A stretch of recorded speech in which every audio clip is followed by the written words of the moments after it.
വമൻ റഗിബ അൻ സുന്നതി ഫലൈസ മിന്നി. നിക്കാഹ് എന്റെ സുന്നത്താണ്. ആദരവായ ഹബീബായ ഷഫീആയ റസൂലുള്ളാഹി സ്വല്ലല്ലാഹു അലൈഹി വസല്ലമ തങ്ങൾ പറയുകയാണ്, അന്നിക്കാഹു മിൻ സുന്നതി, എന്റെ സുന്നത്താണ് നിക്കാഹ് എന്ന് ഹബീബായ തങ്ങൾ പറയുമ്പോ ഫമൻ റഗിബ ഫീ സുന്നതി ഫഹുവ മിന്നി, ആരാണോ എന്റെ സുന്നത്തിനെ ഇഷ്ടപ്പെടുന്നത് അവൻ എന്റെ സമുദായത്തിൽപ്പെട്ടവനാണ്. ഫമൻ റഗിബ അൻ സുന്നതി, ഞാൻ പഠിപ്പിച്ചതല്ലാത്ത സുന്നത്തല്ലാത്ത കർമ്മങ്ങൾ ആരാണോ വൈവാഹിക ജീവിതത്തിൽ കൊണ്ടുവരുന്നത് ഫലൈസ മിന്നി, അവൻ എന്റെ സമുദായമേ അല്ല. നബിയുനാ ഹബീബുനാ റസൂലുള്ളാഹി സ്വല്ലല്ലാഹു അലൈഹി വസല്ലം നിക്കാഹ് അല്ലാഹുവിന്റെ റസൂൽ പഠിപ്പിച്ചിരുന്ന നിക്കാഹ്, പാശ്ചാത്യന്മാർ പഠിപ്പിച്ചിരുന്ന നിക്കാഹല്ല. പാശ്ചാത്യന്റെ നിക്കാഹ് വേറെയാണ്. അവന്റെ നിക്കാഹ് എന്താണ്? പാശ്ചാത്യന്മാർ യൂറോപ്യൻ സംസ്കാരം, വിവാഹം കഴിക്കുന്നതിന് മുമ്പേ അവൻ ഒരു വിവാഹത്തിന്റെ ബന്ധം ഏർപ്പെടുത്താറുണ്ട്. Trial marriage. ട്രയൽ മാരേജ്, കല്യാണം കഴിക്കുന്നതിന് മുമ്പ് അവൻ അവന്റെ ഒരു പെണ്ണിനെയും കൂട്ടിയിട്ട് ഒരു ട്രയൽ ചെയ്യും. കാസർഗോഡ് ബസ് സ്റ്റാൻഡിൽ നിന്ന് വണ്ടി ട്രയൽ ചെയ്യാൻ എടുക്കുന്ന പോലെ ബോർഡൊക്കെ വെച്ചിട്ട്, എന്താണ് തിരുവനന്തപുരത്തേക്ക് പോകുന്ന ബസ്സാണ്, സ്റ്റേറ്റിലേക്ക് പോകുന്ന ബസ്സാണ്, ബ്രേക്ക് ഉണ്ടോ സെൽഫുണ്ടോ എന്ന് നോക്കാൻ വേണ്ടിയിട്ട് ഒന്ന് അങ്ങോട്ടും ഇങ്ങോട്ടൊക്കെ ഒന്ന് ഓടിച്ചു നോക്കുന്ന ഒരു ശൈലിയുണ്ട്. അതിനാണ് ട്രയൽ നമ്മൾ പറയാം, ട്രയൽ നടത്താന്ന് പറയും. എന്നതുപോലെ പാശ്ചാത്യൻ സംസ്കാരം എന്ന് പറഞ്ഞാൽ കല്യാണം കഴിക്കാൻ ഇവളെ കൊണ്ട് പറ്റുമോ, പ്രസവിക്കാൻ പറ്റുമോ, ശാരീരിക ബന്ധത്തിന് ഇവൾ യോഗ്യയാണോ എന്നറിയുന്നതിന് വേണ്ടി ഇവളെ കൊണ്ട് നടന്നൊരു ട്രയൽ ചെയ്യുക. നല്ല സംസ്കാരം, നല്ല സംസ്കാരം. നമ്മുടെ സംസ്കാരം അല്ല അത് പാശ്ചാത്യ സംസ്കാരമാണ്. ഇത് ട്രയൽ മാരേജ് ആണ്. പക്ഷെ ഇന്ന് നമ്മുടെ നാട്ടിൽ നടക്കുന്നുണ്ട്. അതിന് പേരൊന്നുമില്ല. അതിനൊക്കെ ഈ ലവ് ജിഹാദ് എന്നൊക്കെ പറഞ്ഞ് ഇന്ന് കുറെ ഫാസിസ്റ്റുകൾ പറയുന്നത് പോലെ അത് ലവ് ജിഹാദിന്റെ പേരിൽ ഇത് പ്രേമമാണ്, പ്രണയമാണ്. അങ്ങനെ പ്രണയിച്ച് പ്രേമിച്ച് പോയി അവരുടെ ആവശ്യങ്ങളൊക്കെ നടത്തി രണ്ടുപേരും കൂടെ അഡ്ജസ്റ്റ്മെന്റ് ചെയ്യാൻ പറ്റുമെങ്കിൽ എവിടെയെങ്കിലും രജിസ്റ്റർ ഓഫീസിൽ പോയിട്ട് അൻകഹത്തുക സൗവജത്തുക, ഞാൻ തന്നെ സ്വന്തമായിട്ട് അങ്ങനെ നിക്കാഹ് നിന്നെ ചെയ്തിരിക്കുന്നു എന്ന് പറഞ്ഞ് അങ്ങനെ അങ്ങോട്ട് കബൂലാക്കലാണ്. അങ്ങനെയാണ് നടന്നുകൊണ്ടിരിക്കുന്നത് മൊത്തം. അപ്പം പാശ്ചാത്യന്റെ സംസ്കാരമാണ് ട്രയൽ മാരേജ്. ആദ്യം ഒന്ന് ട്രയൽ ചെയ്ത് നോക്കും. അപ്പൊ കൊള്ളാം, സംഭവം കൊള്ളാം, വണ്ടി സെൽഫ് എടുക്കുന്ന വണ്ടി തന്നെയാണ്, കൊള്ളാം, നല്ല ബാറ്ററി ചാർജ് ഒക്കെ ഉള്ള വണ്ടി തന്നെയാണ്, ലോഡ് എടുക്കുന്ന വണ്ടിയാണെന്ന് മനസ്സിലാക്കും. അങ്ങനെയുള്ള സംസ്കാരമാണ് പാശ്ചാത്യ സംസ്കാരം. അത് നമ്മുടെ സംസ്കാരമല്ല. അതേപോലെ കോൺട്രാക്ട് മാരേജ്, അങ്ങനെ ഒരു കല്യാണ വ്യവസ്ഥയുണ്ട് പാശ്ചാത്യ നാടുകളിൽ. കോൺട്രാക്ട് മാരേജ്, കുറച്ച് നാളത്തേക്ക് വിവാഹം കഴിച്ചിട്ട് ഇവളെ ഒരു കോൺട്രാക്ട് വ്യവസ്ഥയിൽ, ഇപ്പൊ നമ്മളൊരു കെട്ടിടം നിർമ്മിക്കുന്നു, ഒരു കോൺട്രാക്ട് വ്യവസ്ഥയിൽ ഒരാൾക്ക് നമ്മൾ കൊടുക്കുന്നു, ഇത്ര 6 മാസത്തിനുള്ളിൽ 1 വർഷത്തിനുള്ളിൽ ഈ കെട്ടിടം നിങ്ങൾ നിർമ്മിച്ച് പൂർത്തീകരിച്ച് തരണം എന്ന് പറയുമ്പോൾ 6 മാസം 1 വർഷത്തിനുള്ളിൽ അതിന്റെ പണി പൂർത്തിയാക്കി കൊടുക്കും. അതിനാണ് കോൺട്രാക്ട് വ്യവസ്ഥ എന്ന് പറയുന്നത്. എന്നതുപോലെ ഒരു പെണ്ണിനെ ഒരാൾ കല്യാണം കഴിക്കുന്നു 1 വർഷത്തേക്ക്, 6 മാസത്തേക്ക്, 9 മാസത്തേക്ക് എന്നിങ്ങനെ ഒരു കോൺട്രാക്ട് വ്യവസ്ഥയിൽ കോൺട്രാക്ട് മാരേജ്, അത് പാശ്ചാത്യ സംസ്കാരമാണ്. അതും ഇസ്ലാമിലില്ല. ആ സംസ്കാരവും നമുക്ക് വേണ്ട. വൈഫ് സ്വാപ്പിംഗ് മറ്റൊരു സംസ്കാരമാണ്. വൈഫ് സ്വാപ്പിംഗ്, പരഭാര്യ പരിണയം എന്ന് പറഞ്ഞാൽ എന്റെ ഭാര്യയുമായിട്ട് നിനക്ക് കഴിയാം, നിന്റെ ഭാര്യയുമായിട്ട് എനിക്കും കഴിയാം. അങ്ങനെ ഒരു സംസ്കാരം. അതിനാണ് ഇന്ന് പല ക്ലബ്ബുകളും ഉള്ളത്, നിശാ ക്ലബ്ബുകൾ. ആ ക്ലബ്ബുകളിലൊക്കെ പോയിട്ട് ആരെങ്കിലും ഞാൻ ഓടിച്ചു കൊണ്ടുവരുന്ന എന്റെ വാഹനത്തിന്റെ ചാവി, ആരെല്ലാം ആ ക്ലബിലെ അംഗങ്ങളുണ്ടോ അവരുടെ മുഴുവൻ ചാവി ഒരു പാത്രത്തിലിട്ട് കുലുക്കിയിട്ട് അവിടെ ഇടും.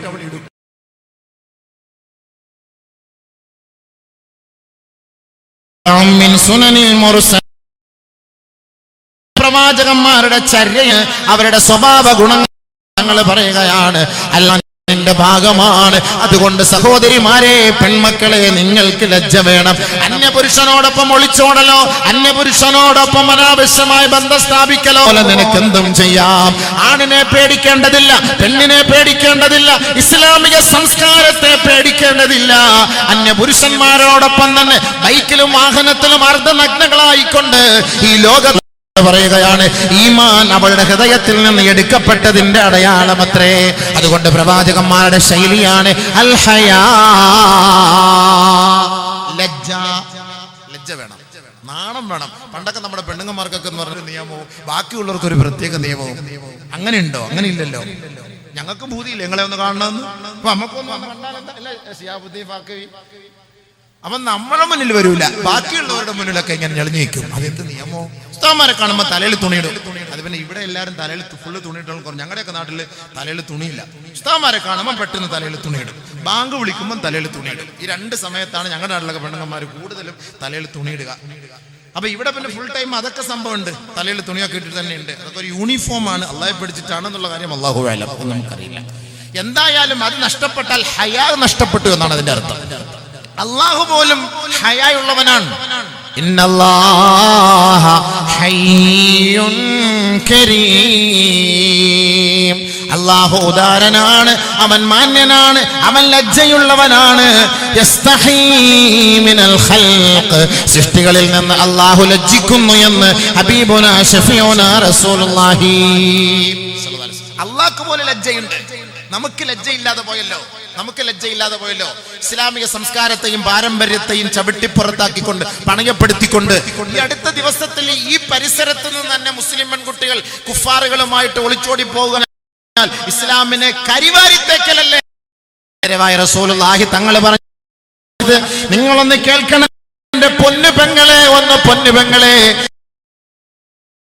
മനസ്സേ ഞാനത് ഏറ്റെടുത്തിരിക്കുന്നു അനസേ എന്ന് മഹാനെന്ന് ആദരവായ റസൂലുള്ളാഹി തങ്ങളോട് ബഹുമാനപ്പെട്ട അനസ് റളിയല്ലാഹു അൻഹു ചോദിച്ചപ്പോ ഹബീബുനാ റസൂലുള്ളാഹി തങ്ങൾ പറഞ്ഞു ഉത്ലുബുനി ഇൻദ സിറാത്ത്, സിറാത്ത് എന്ന പാലത്തിന്റെ അരികിൽ വന്നാൽ അനസേ നിനക്ക് എന്നെ കാണാം. എന്റെ സമുദായം, എന്റെ ഉമ്മത്തുകൾ സിറാത്ത് എന്ന പാലത്തിലേക്ക് കയറുമ്പോ ഞാൻ അവർക്ക് വേണ്ടി ദുആ ചെയ്യുകയാണ്, ശുപാർശ ചെയ്യുകയാണ്. അല്ലാഹുവേ, എന്റെ ഉമ്മത്തികളെ നീ സിറാത്ത് എന്ന പാലത്തിൽ നിന്ന് തള്ളിയിടരുത് അല്ലാ. ആ നരകകുണ്ടാരത്തിലേക്ക്, അഗ്നികുണ്ടാരത്തിലേക്ക് എന്റെ ഉമ്മത്തികളെ നീ തള്ളിയിടരുതേ പടച്ചവനെ എന്ന് സിറാത്തിന്റെ ഓരത്ത് ഞാൻ ദുആ ചെയ്തുകൊണ്ടിരിക്കുന്നത് നിനക്ക് കാണാൻ കഴിയുമെന്ന് ലോകത്തിന്റെ മുത്തേ, വിപ്ലവത്തിന്റെ നായകനെ മുഹമ്മദ് മുസ്തഫ സല്ലല്ലാഹു അലൈഹി വസല്ലമ തങ്ങൾ പറയുമ്പോ ആ ഹബീബായ തങ്ങളല്ലയോ നാളെ നമ്മളെ സഹായിക്കേണ്ടത്? ആ ഹബീബായ തങ്ങളുടെ ശഫാഅത്ത് അല്ലയോ നമ്മൾ ആഗ്രഹിക്കുന്നത്? 5 നേരത്തെ ബാങ്ക് വിളിച്ചതിന് ശേഷം കരങ്ങൾ ഉയർത്തി റബ്ബിന്റെ ദർബാറിൽ ദുആ ചെയ്യുന്നത് എന്താ? ശ്രവിക്കുന്ന എന്റെ മുസ്ലിം സഹോദരിമാരുടെ കാലിൽ പിടിച്ച് ഞാൻ പറയട്ടെ, അല്ലാഹുവിന്റെ റസൂൽ പറഞ്ഞ വാക്കാണ്, തള്ളിക്കളയരുതേ. അയ്യുമാ ഇംറഅത്തിൻ റളിയത്ത് ബിതസ്വീജി ഫാസിഖിൻ, അല്ലാഹുവിന്റെ പ്രവാചകൻ സല്ലല്ലാഹു അലൈഹി വസല്ലമ തങ്ങൾ പറയുകയാണ്, ഏതെങ്കിലും ഒരു മുസ്ലിം പെണ്ണ് ഫാസിക്കായ, തമ്മാടിയായ, കാഫിറായ, മുശ്രിക്കായ, അഹങ്കാരിയായ, അല്ലാഹുവിനെ വിശ്വസിക്കാത്ത ധിക്കാരിയായ ഏതെങ്കിലും ഒരു ചെറുപ്പക്കാരന്റെ കൂടെ ഒളിച്ചോടിപ്പോയി അവനെ കല്യാണം കഴിക്കാനാണ് പെണ്ണേ നിന്റെ മോഹമെങ്കിൽ ഖാമത്ത് മിൻ ഖബരിഹാ മക്തൂബൻ ബൈന ഐനൈഹാ ആസിയതൻ മിൻ റഹ്മത്തില്ലാഹ്. നാളെ മഹ്ശറ വൻസഭയിലേക്ക് സൂറന്ന കാഹളത്തിൽ ഊതപ്പെടുമ്പോ ഓരോ പള്ളിയുടെ ഖബർസ്ഥാനിൽ നിന്ന് ഉയരത്തെഴുന്നേൽപ്പിക്കപ്പെടുന്ന ദിവസത്തിൽ, ആ സമയത്താണ് മക്കളെ നമുക്ക് അല്ലാഹുവിന്റെ കാരുണ്യം ആഗ്രഹിക്കുന്നത്. ആ സമയത്താണ് അള്ളാന്റെ സഹായം നമുക്ക് വേണ്ടത്. ഉപ്പയില്ല, ഉമ്മയില്ല, ഭർത്താവില്ല, ഭാര്യയില്ല, കാമുകനില്ല, കാമുകയില്ല, ആരുമില്ലാത്ത ആ ഒരു സന്ദർഭത്തിൽ ഓരോ വ്യക്തികളെയും ഖബറിൽ നിന്ന് ഉയർത്തെഴുന്നേൽപ്പിക്കപ്പെടുമ്പോ അവരുടെ നെറ്റിത്തടം നോക്കിക്കൊണ്ടാണ് അവരെ മഹ്ശറയിലേക്ക് കൊണ്ടുപോവുക. ആദരവായ റസൂലുള്ളാഹി തങ്ങൾ പറഞ്ഞ വാക്കാണ്, 1000 വർഷങ്ങൾക്ക് മുമ്പ് പരിശുദ്ധമായ മദീന പള്ളിയുടെ ഉമ്മറപ്പടിയിൽ വെച്ച് 21ാം നൂറ്റാണ്ടിലെ ഈ വർത്തമാന കാലഘട്ടത്തില് ഒളിച്ചോടുന്ന അഹങ്കാരികളായ വൃത്തികെട്ട പെണ്ണുങ്ങളെ നോക്കിക്കൊണ്ടായിരിക്കാം ലോകത്തിന്റെ മുത്ത് വിളിച്ചു പറഞ്ഞത്, അയ്യുമാ ഇംറഅത്തിൻ ബിതസ്റിയത്തി ബിതസ്വീജി ഫാസിഖിൻ, ഏതെങ്കിലും ഒരു തമ്മാടിയെ ഇഷ്ടപ്പെട്ടുകൊണ്ട് റഹ്മത്തിൽ നിന്നിൽ നിന്ന് തുടച്ചു മാറ്റപ്പെട്ടിരിക്കുകയാ. ഒരു മുസ്ലിം ഗർഭപാത്രത്തിലാണ് നീ ജനിച്ചു വളർന്നത്. ആ മുസ്ലിമായ പെണ്ണാണ് നിന്നെ പ്രസവിച്ചത്. ഒരു മുസ്ലിമായ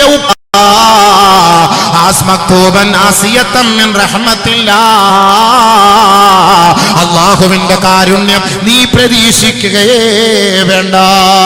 നാളെ മാലാഖമാര് പ്രതിഷേധവുമായി നമ്മുടെ മുന്നിലേക്ക് കടന്നു വരുമ്പോ, മാലാഖമാര് ശിക്ഷിക്കുന്നതിന് വേണ്ടി നരകത്തിലേക്ക് നമ്മളെ വലിച്ചഴച്ചു കൊണ്ടുപോകാൻ വേണ്ടി വരുമ്പോ, നാളെ മലക്കുകളെല്ലാം സഫ് സഫായി നിൽക്കുന്ന സമയത്ത് യൗമഇദിൻ ബിജഹന്നം യൗമഇദിൻ യതദക്കറുൽ ഇൻസാൻ വഅന്നാ ലഹു ദിക്റാ. നാളെ നരകത്തെ കെട്ടി വലിച്ചു കൊണ്ടുവരികയാണ്. ആയിരക്കണക്കിന് ചങ്ങലകളിലെ ആയിരക്കണക്കായ മല്ലന്മാരും ശക്തന്മാരുമായ മാലാകമാർ ആ നരകത്തെ കെട്ടിവലിച്ചു കൊണ്ടുവരുമ്പോ ആ നരകത്തിന്റെ പ്രകമ്പനം ഇവര് കാണുകയാണ്, ആ നരകത്തിന്റെ ക്ഷോഭം ഇവരെ കാണുകയാണ്.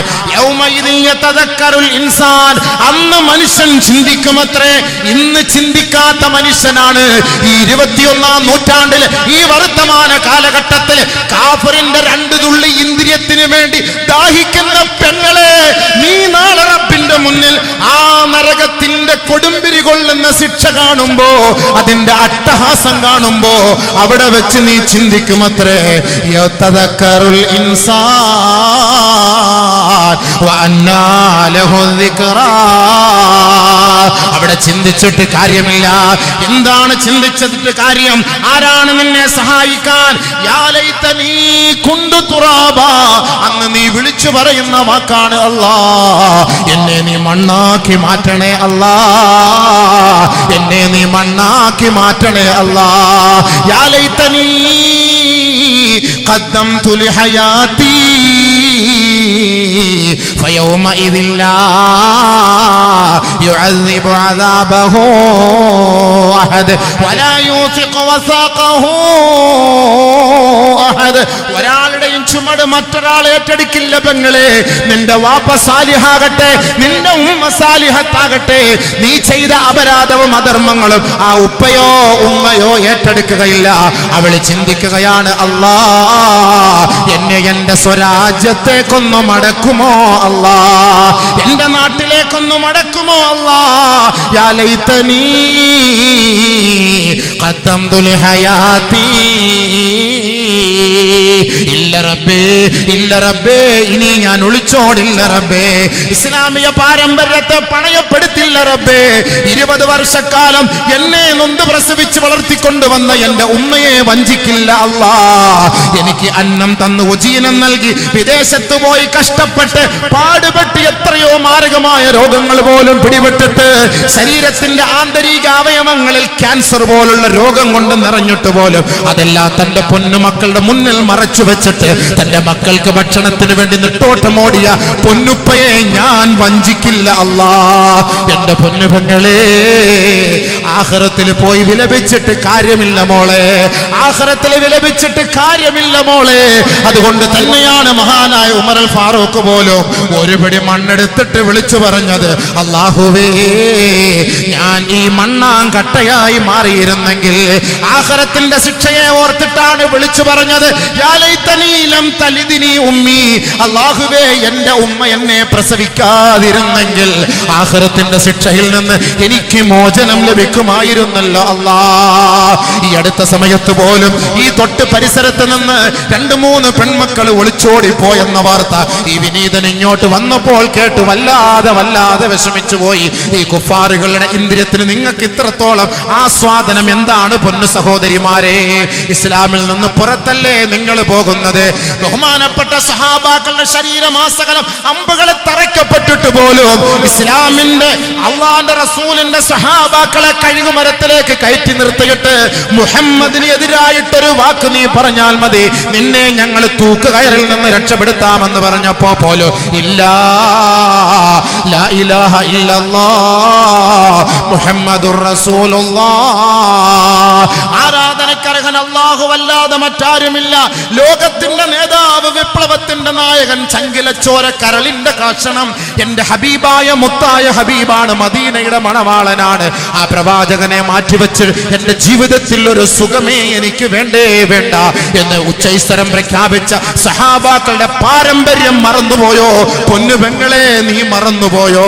ഈ നൈമിഷികമായ ജീവിതത്തിന് വേണ്ടി, നൈമിഷികമായ സുഖത്തിന് വേണ്ടി, നൈമിഷികമായ രസത്തിന് വേണ്ടിയാണ് ഇസ്ലാമിനെയാണ് പണയപ്പെടുത്തുന്നതെന്ന കാര്യം മറന്നു പോകണ്ട. പരിശുദ്ധ സഹാബാക്കളെയാണ് വേദനിപ്പിക്കുന്നതെന്ന കാര്യം മറന്നു പോകണ്ട. അള്ളാഹുവിന്റെ റസൂലിനെയാണ് വേദനിപ്പിക്കുക എന്ന കാര്യം നീ മറന്നു പോകണ്ട. അതുകൊണ്ടാണ് അള്ളാഹുവിന്റെ റസൂല് പറഞ്ഞത്, ഖബറിൽ നിന്ന് നിന്നെ എഴുന്നേൽപ്പിക്കപ്പെടുന്ന ദിവസത്തിൽ നിന്റെ നെറ്റിത്തടത്തിൽ രേഖപ്പെടുത്തിയിരിക്കും